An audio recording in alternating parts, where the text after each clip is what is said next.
You're listening to episode 106, Maureen's story, a daughter with bilateral clubfoot.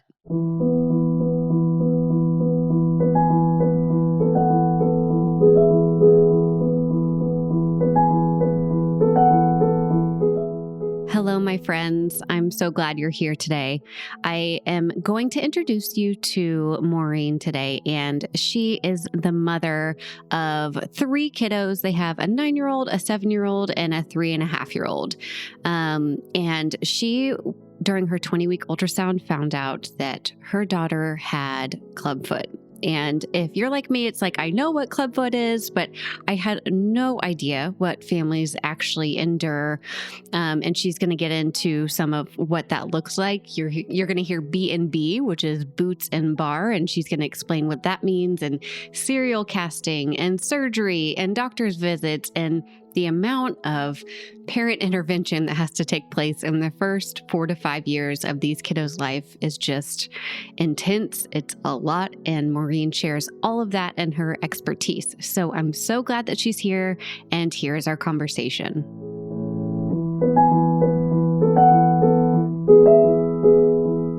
Before we jump into the episode, I wanted to let you guys know that if you are a parent, a child life specialist, or professional working with children, you're going to want the hospital or physician's office or urgent care that you take your kids to have the Child Life On-Call app. It is an evidence-based tool designed to empower children and families during medical experiences. And 100% of the child life specialists who have used this app believe that it can help with expanding child life's reach beyond the bedside. And 100% of child life specialists believe it helps parents feel more empowered in their child's care. Learn how to get the Child Life On-Call app for your facility or doctor's office by going to childlifeoncall.com/partners. Well, why don't you just start off by talking a bit about you and your family, where you guys live, and what your life is like right now? Okay. So I'm Maureen Hoff, and I have 3 daughters. The first is, my eldest is 9, my middle is 7, and my littlest is 3.5. I am currently married to my high school sweetheart. So we both grew up in Broomfield, Colorado, which is where we still currently live. So we've kind of not ventured out too far. And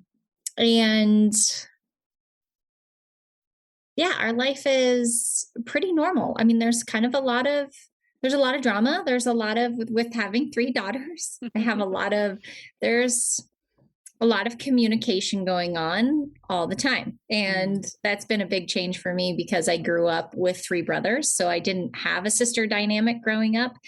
So to have all these little women expressing their feelings a lot has been a change and a growth opportunity for me to to grow in my own parenting and my own way that I communicate and handle issues. So yeah.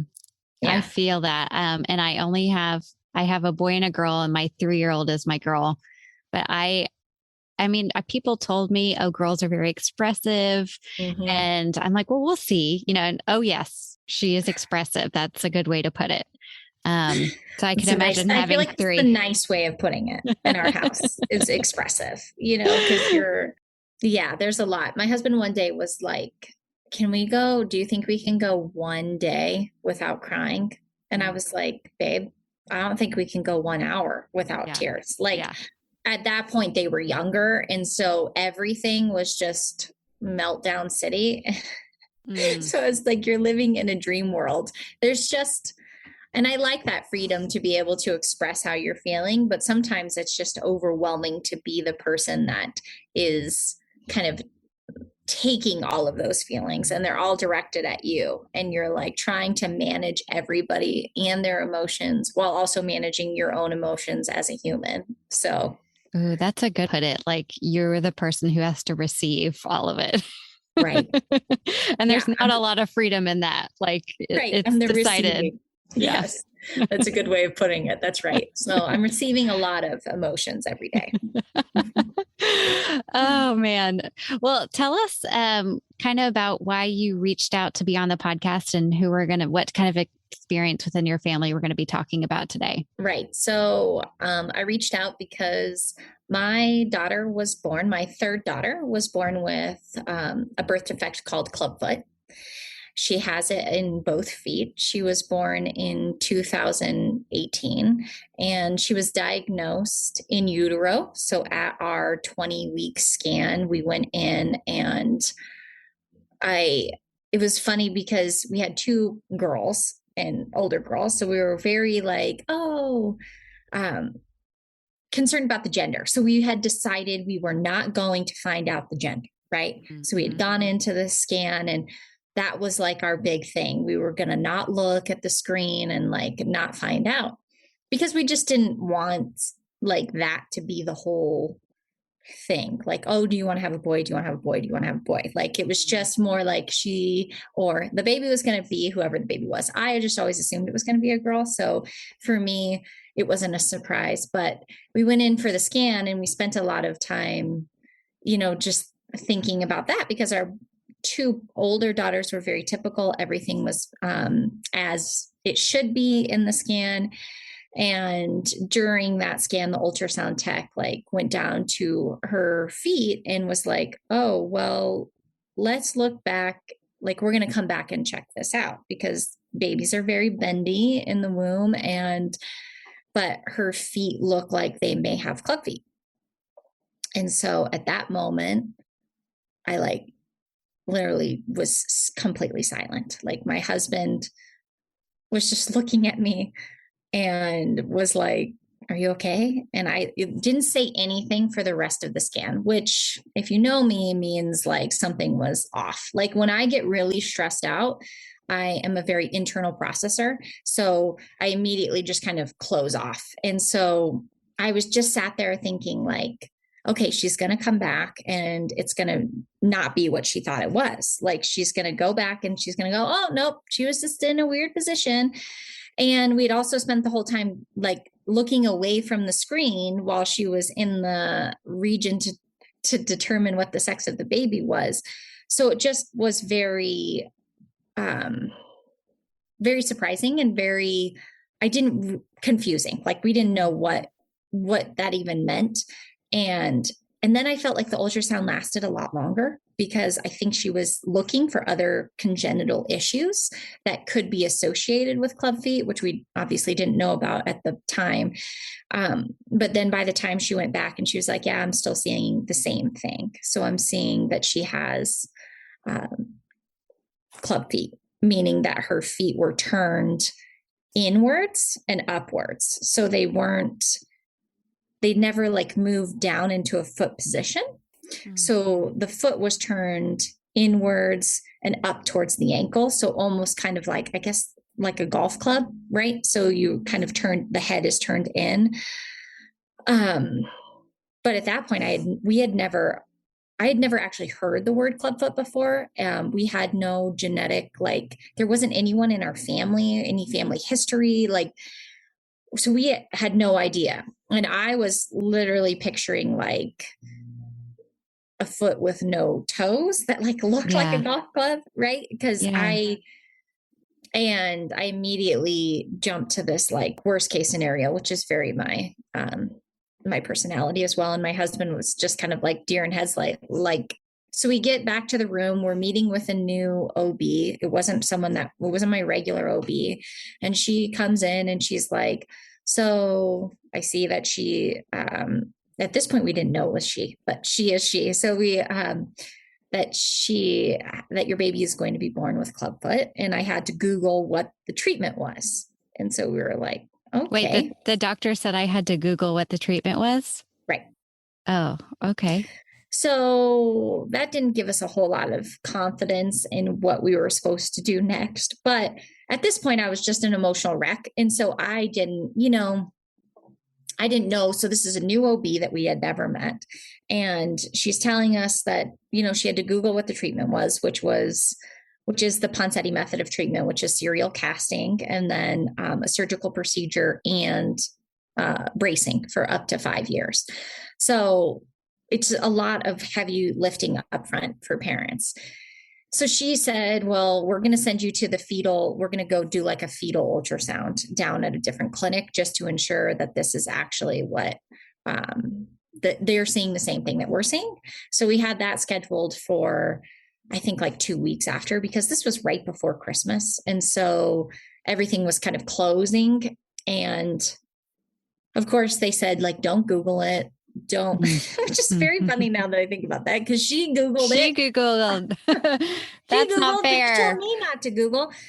And so I just left the office feeling very emotionally distraught and confused and really scared. I was really scared. I didn't know what to expect. And then I didn't know how I was supposed to find out information about it.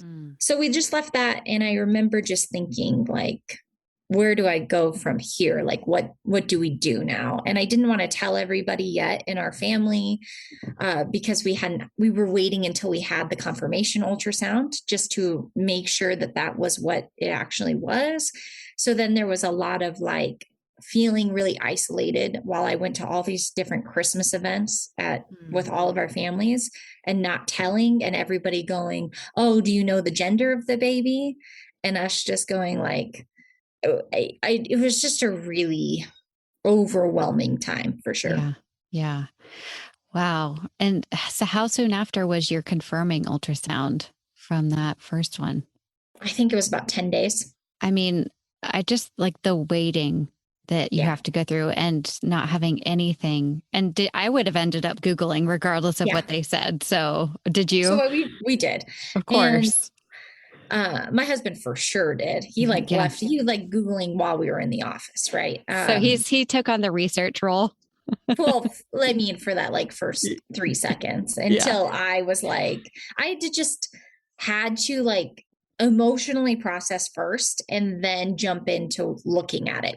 And so I ended up buying a book called The Parent's Guide to Clubfoot, which was written by Betsy Miller. And it's a really awesome resource that's non-fear based and not intimidating, right? I joined a bunch of Clubfoot groups on social media, which, I had good and negative experiences with. It definitely scared me into action, seeing the things that people were dealing with. And my experience with those groups was that people were posting when they had issues, but then all you're seeing are complications and people who are really struggling. And for a parent who knows nothing about a topic, it became really overwhelming really fast. But it also served the purpose of scaring me into action, where I was like, okay, I need to know what I'm getting into. I need to be aware. I need to be prepared to be an advocate for my child. I need to adjust the way that I've been working with the medical community with my other 2 daughters. I really was of the mindset that, doctor knows best and they're going to tell me what to do and I'm going to do it. And with the Clubfoot treatment, I knew that not all doctors who perform the Ponseti method are very experienced in it, because Clubfoot, while it is one of the most common birth defects, it still only impacts 1 in every 1,000 babies in the United States. So the orthopedic surgeons who are doing Clubfoot treatment, unless they don't really have like Clubfoot clinics. So they'll have just a few Clubfoot kids every, at a time. So they're just not having it's not the main part of their practice. It's not, it doesn't feel routine. Like it's not one of those like really dependable, this guy takes out an appendix 6 times a day and he's really good at it thing. Yeah, that's exactly right. Yeah. So the groups helped me to kind of go, okay, it's really important to choose a doctor who's well-trained. It's important to schedule a consultation, meet with the doctor before you do, which were all things that we did. I mean, I went into that consultation with our doctor, with I think 75 questions. I love that. Heck yes. Just an insane amount of questions, because I just needed to be prepared. Let's say 75. I love that. So parents who are listening, You just keep going on that list. Whatever pops to your head, you write it. You don't have to ask them all, but you've got them already. Oh, and I had organized them into different sections. Like, okay, here's what these are my questions about casting. These are my questions about your training. These are my questions about relapse. These are my questions about boots and bar. And inevitably, him answering the questions answered a lot of my questions. So I didn't have, but it was really important for me to have a good understanding of what the treatment was going to look like with that doctor. And that was me and my kind of first step in my advocating role in my new Clubfoot mom title. Wow. I think that's so important and really special that you were able to get that bug so fast. It takes a lot of guts to get there. And had you done other advocating in your life before, or this is kind of your first? It's interesting. I would say no, like that's my first gut response to that question. But the truth is, like, I am a trained marriage and family therapist. So I got my master's degree in that prior to having my first daughter. And while I never actually did therapy because I ended up working in different fields, I think everything that I've always done has been advocating for somebody in some sort of case, right? So if I was working in a school system, I was advocating for the kids. I was a family court facilitator where I did divorce court for a long time, for 5 years. And a lot of that was helping people advocate for themselves within the court process. So while that job was very intense a lot of times, I really found a lot of purpose in it because I was helping people advocate for themselves. So maybe I wasn't advocating for myself necessarily, but I was used to helping people advocate for themselves. Mm-hmm. So maybe it was a new role for me, but something that I had trained to help other people with. Yeah. What do you think was the hardest part of getting this initial diagnosis, and how did you handle the stress of it? I think it was the hardest part was the unknown and not knowing what the experience was going to be like, not knowing if the things that worked for my older two daughters was going to work for my daughter with Clubfoot, right? Like, so just anything from, is she going to be able to wear the same clothes that my older daughters were, to, am I going to be able to carry her? Am I going to be able to like just hold her?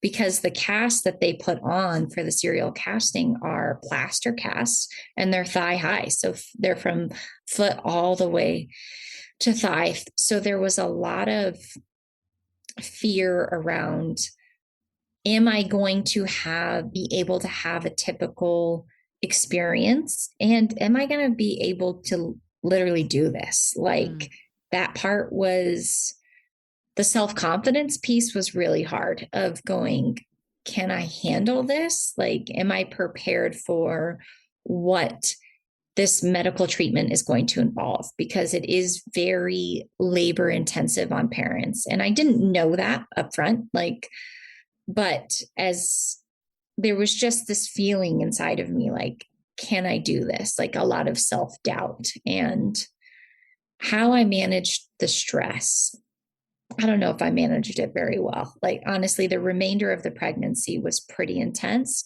And I had a lot of fear about other issues being present that I didn't know about. So I would have a lot of concerns and just anxiety about what else am I going to find out when she's born. And I felt like it was all consuming. Like all I thought about for days, weeks on end was Clubfoot and Clubfoot treatment and what it was going to be like. So it was almost just became like an obsessive thought pattern for me. And until she was here, until she was like literally on my chest, I had so much fear. But the second she was there, that was gone. It was like, she's mine. and I will do and be like literally whatever it takes to make her life and this journey like as smooth as possible for her. And I would, so there was something about that moment that she arrived that when I kind of came into myself of going, even though I had so much fear, it was like when she was here, that was gone. It was like, I'll be whatever and do whatever it needs to take to be there for her. Oh, wow. That's so beautiful. It brought tears to my eyes. Honestly, like that moment, for so many moms is just a moment you never forget. Mm-hmm.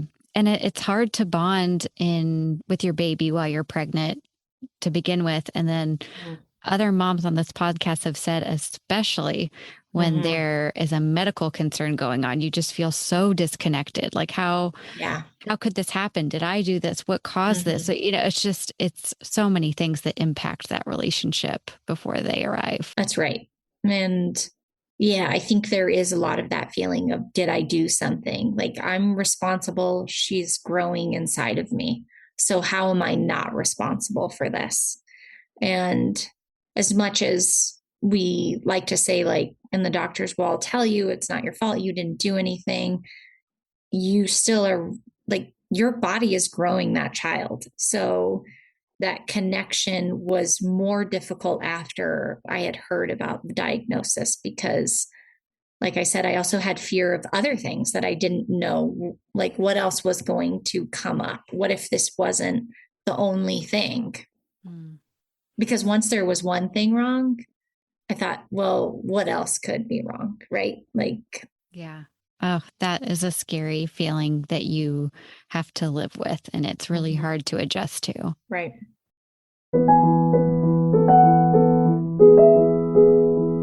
We are sponsored by Magic Mind. I am such a coffee person. I enjoy the taste and the smell in my morning routine. But the truth is, I go beyond that 1 cup of Morning Joe, and my 2 to 3 day cup habit is expensive and not that effective in the long run. Thankfully, Magic Mind has come into my life. It's a small green shot-sized drink of all natural ingredients like adaptogens to decrease stress, nootropics to boost blood flow and cognition, and unlike regular energy drinks, Magic Mind has minimal caffeine, all of which comes from matcha. After a few days in a row of drinking Magic Mind, I notice I have less brain fog and feel more productive without an afternoon slump. You can try it and get 20% off Magic Mind by going to magicmind.co/childlife and using code CHILDLIFE. If you are looking for a way to make a child in your life smile, then you have to go to smilemakers.com and go through all of the must-have toys, stickers, and prizes for kids.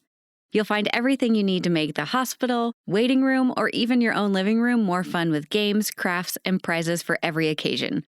I also have very good news for you because when you go to smilemakers.com and type in OnCall20, you will get 20% off with no minimum order required. So stock up on bundles made specifically for hospital procedures and therapeutic play, and make these already very affordable items more affordable with OnCall20. That's smilemakers.com and OnCall20 for 20% off your entire order.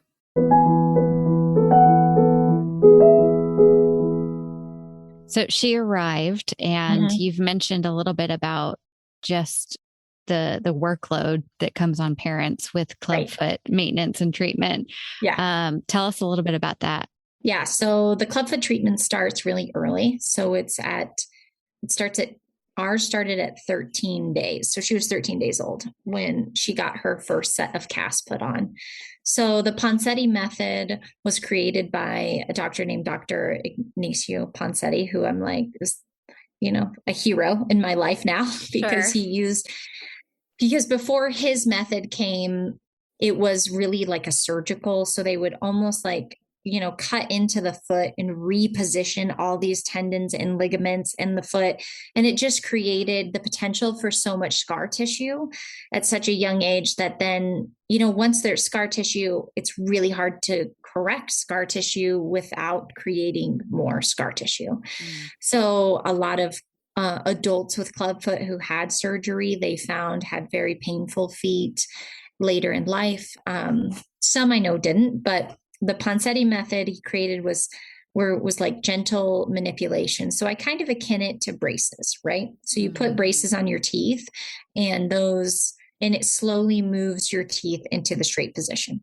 So the casts are like the braces. So each week you put on a new cast and it will slowly manipulate the foot into the correct position. So for our daughter, we had 5 casts. And then before her 6th cast was put on, she had what they call a tenotomy, which is a surgical procedure that completely severs the Achilles tendon in the back of the foot, because those are short, because the feet are turned in at birth. And so they don't have the same length as a non-club foot, and which means that they can't be as flexible. And so they sever the Achilles and then they put the last cast on, and that cast stays on for 3 weeks in order to allow the Achilles tendon to completely reheal. And then after that, you move into what they call boots and bar, which is 2 boots that are attached by a bar, and it keeps the feet in the corrected position. So the casting are the braces and the boots and bar are the retainers. So that's what's going to keep your child's feet in the position that was achieved through the casting. And that's where your role as a parent becomes super intensive and hands-on. Yeah, managing a child in a cast is hard. 2 legs and a bar is, I mean, near impossible. What helped? What advice can you give to other parents who are going through the boots and bar scenario now? I know. I think knowing how important your role is, like stepping into that and going, I'm, if not the most important person on my child's medical team, because I'm responsible for the successful outcome of her treatment. Because the families that don't adhere to the boots and bar schedule, there's a 90% chance your child's going to relapse. And that means that their feet are going to go back, because similar to teeth, clubfoot, they want to go back to their original position. So if you don't keep the boots and bar on, they are so likely to go back, and then you're redoing a part of treatment. So I think the burden's really high on parents, which is hard and overwhelming and daunting and stressful, but it also is within your control. So I felt so out of control during my pregnancy after her diagnosis, like I couldn't do anything about it. But once I moved into the boots and bar phase, even in the casting, I was like caring for her cast, making sure that there were no issues or red flags that we were dealing with. But once it came to boots and bar, I was like, okay, like I know that I'm responsible, and that what I do and how I commit and how consistent I am is going to directly impact her treatment. So I felt a lot of power in that. But I won't say that it wasn't the most stressful time, because when you move to boots and bar and clubfoot treatment, it's 23 hours a day for 3 months. So your young baby who's coming off casting is wearing this device, and you're sent home basically like, here you go. And you have to learn how to put on a medical device. You have to learn how to do physical therapy and stretching at home. You have to watch for like skin issues, which are a lot of babies have issues with. And you have to figure out how to help them adjust while also adjusting yourself. So it's really an acute time of transition where a lot of clubfoot parents can feel self-doubt and low confidence, and which then can make them feel like they're failing. Like we were so overwhelmed and felt like we didn't have a lot of support. And that was really hard. It was kind of like okay, you're sent off with this and good luck. And we were like, wait a second. Like, I don't know how to do any of these things. I've never learned. There's no course. And I remember I was talking to another clubfoot mom recently, and she was like, I had to take a 12-hour course on how to birth my child. Like, it was 12 hours and just to bring my baby into the world. And then, but I was like sent home with my boots and bar, like, bye. Like, where was my course on how to do a medical device at home and keep your child sleeping and happy and well adjusted? So I can imagine the sleeping was a big challenge. Yeah. The sleeping, our sleep issues really started with her at about 3 weeks after she transitioned to boots and bar, which is, there's a normal developmental 4-month regression, like sleep regression with babies. And that sometimes coincides with the transition to boots and bar. Mm-hmm. So a lot of times it's really difficult to determine what's happening.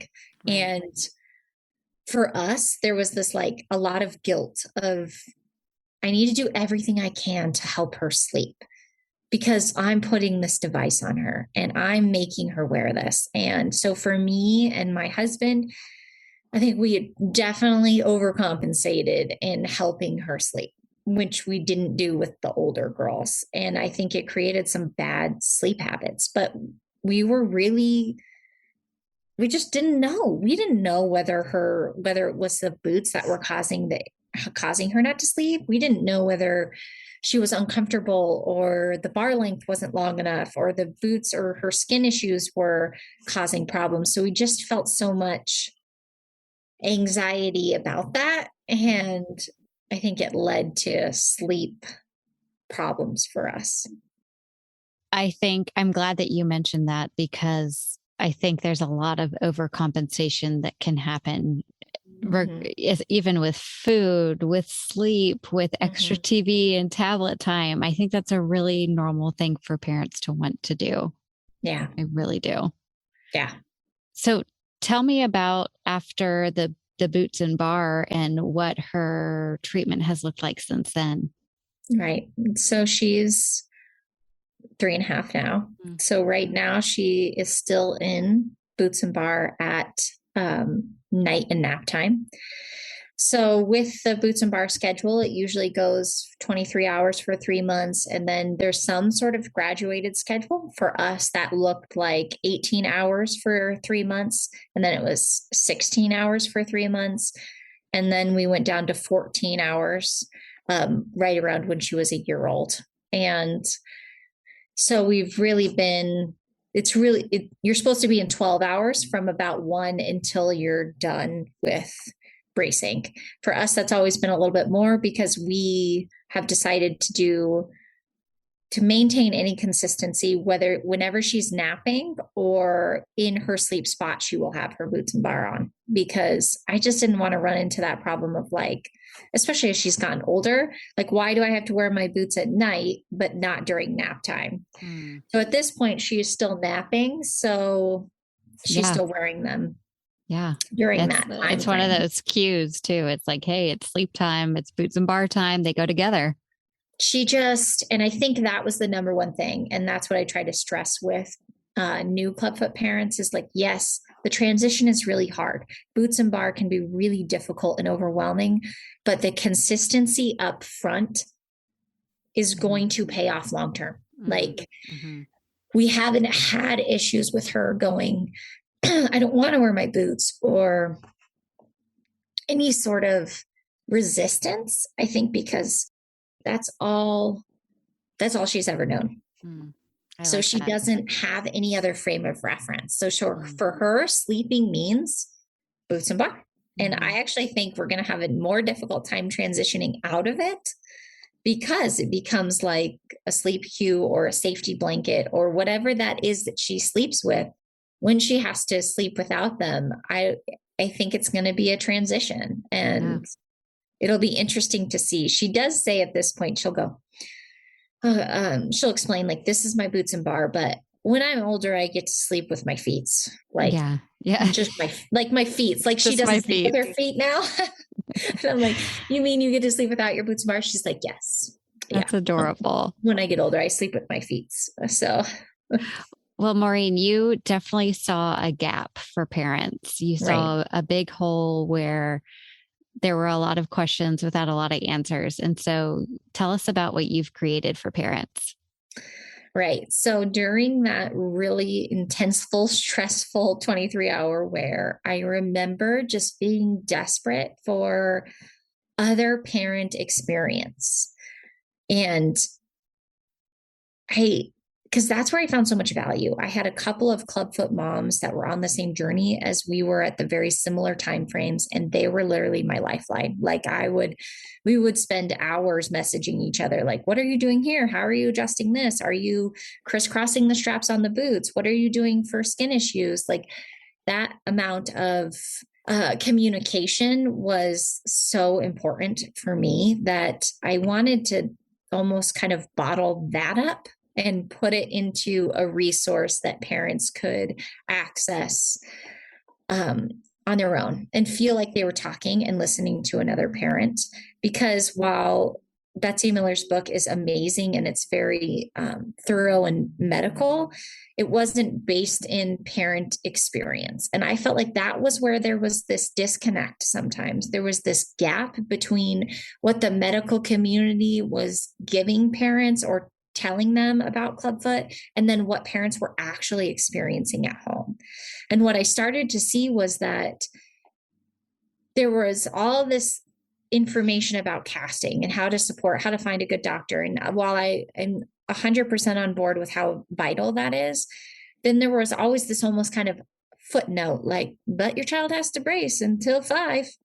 And it's like, and that was it. And I was like, wait a second, that's 5 years of my life, of my child's life, of commitment, and then on top of that, it's like, and if you don't, most likely your child's going to relapse. And it's like, well, then why aren't we isn't that a big parents? part? Yeah. Why isn't that a huge part of the educational process for Clubfoot treatment? Why isn't the medical community really driving that home with parents? Why are parents failing at home? And what are the issues? Why aren't they adhering to the schedule? So I ended up stop working when my daughter was born. I was only working part-time, but once she was born with Clubfoot, I was like, okay, I'm not, I'm going to work, or I'm just going to do the stay-at-home mom thing. And that was not entirely in my nature. So I started to go, well, if I needed a resource and I didn't have one, then why don't I just write one? And that's where the kind of idea for Clubfoot Chronicles, the book that I wrote, came in. And I just started writing. Like I hand wrote the whole book, like in different sections and different pieces. And it's part memoir because it's based in our experience. So there's a lot in there about what we went through and about the emotional aspects of having a child born with a medical difference, not just the practical pieces. So I did put a lot of practical user information, how to put the boots on, that sort of thing. But there's also like whole chapters about how I dealt with my own issues with postpartum anxiety and what the emotional impacts it had on my marriage and on my other kids, and how I talked about her diagnosis to other people in her while she was going through treatment. And so I just tried to encapsulate that all into this one resource so that parents could have it and feel seen too. Yeah. Like that's when parents email me and they go, I loved your book. I felt like I was reading what you said and I understood it. Like you understood me. And I feel like a lot of Clubfoot parents maybe feel like they're not being seen. Yeah. Mm-hmm. Well, I know that it's just such a huge resource. And if people want to get it, how do they come in contact with the book? How do they get it? Right. So it's available on Amazon in ebook and paperback. It is the publisher of the book I'm working in conjunction with, which is MD Orthopedics, which is the company that makes the Mitchell Ponseti boot, which is what my daughter has worn and what I think a lot of Clubfoot kids wear. So they published the book as a resource guides for parents too. So I think that you can find it on their website as well. Wow, that's so impressive. And if people want to follow along with you and your family, how can they do that? Right. So I have an Instagram account called Clubfoot Chronicles Mom, where I kind of talk about all things Clubfoot. And then I also have a podcast that I started called A Clubfoot Mom, where I talk about individual things with Clubfoot, and also interview different people and different Clubfoot parents within the Clubfoot community. So you can find that on really any podcast streaming. Awesome. Well, Yeah. I have one last question for you. Okay. And that would be, if you could describe what your daughter has taught you kind of through watching her experience, what would that be? Oh my gosh. So much. I feel like I'm such a changed person because of her. And like my life is literally in a totally different direction. Like I wrote a book and I never, like that wasn't even in my realm of thought. So just the personal growth that I've achieved through treating her and just being her parent is just mind blowing. But also, I think like she is the most resilient and flexible kid. I mean, she's very stubborn. Like I'm not going to like pretend like she's that she's not. She's 3. So she definitely has that personality, but her ability to just take what comes has been really inspiring for me. Mm-hmm. And I tell her so often like how proud I am of her. And I think she doesn't even understand like what that means at this point.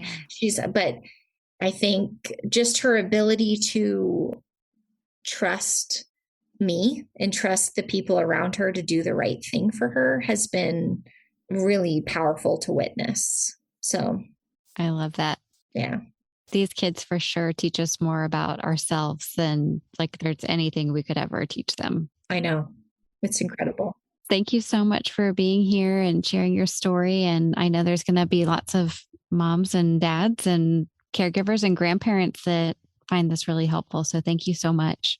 Well, yeah, thank you so much for having me. And I appreciate you kind of bringing this to the forefront. I love talking about Clubfoot and just raising the awareness of it because it is such a common birth defect. And I think for some reason it doesn't get a lot of attention. So I appreciate you having me on today. Yes. Thank you.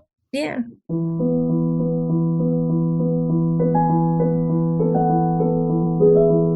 Thank you for listening to the Child Life On Call podcast. I'm your host, Katie Taylor, and you can follow us at Child Life On Call on Facebook, Twitter, and Instagram. Please rate and review to make it easier for other families to find us. We have cute merch available at www.bonfire.com/store/Child Life On Call, and you can listen to more episodes and find resources at childlifepodcast.com.